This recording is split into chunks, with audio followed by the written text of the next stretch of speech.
And I think for a lot of women, it can be really daunting, that whole technology side of things. Whereas I believe it, when we talk about that whole sort of red pill thing, get our orange pill, sorry, orange pilling people and getting them, introducing them to Bitcoin, what it is, what the blockchain is, how this happens.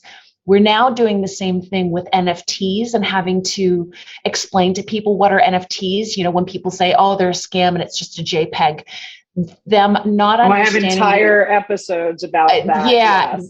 Truly not understanding the implications of what an NFT is and how that will change our world, not only, with the impending metaverse that's coming, but in long-term data storage, your own identity, medical records, music rights, it's not real estate. It's not, fractionalization of just about anything, right? Fractionalization and tokenization of everything.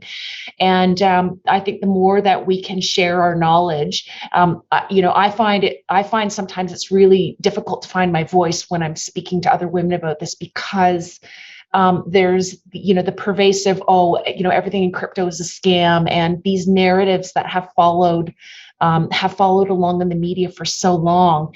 And there is obviously a really large portion of that out there. You have to be very, very careful where you invest, who you invest with, what wallets you're using. Do you keep it on a hard wallet or a cold wallet, or what type of wallet you're using, or whether you're keeping it on an exchange period. But trying to explain and sort of get across those ideas of why cryptocurrency is changing everything, and how to get past that narrative, finding the stories of the implications. How is this going to affect your life in 10 years from now? How will you be using NFTs? How will your banking change? How will your investment strategy change? Why not sit down and learn a little bit about it now? Don't be afraid, it's a fear of rejection in me that wants to slow down and not share as much as I think I have the ability to.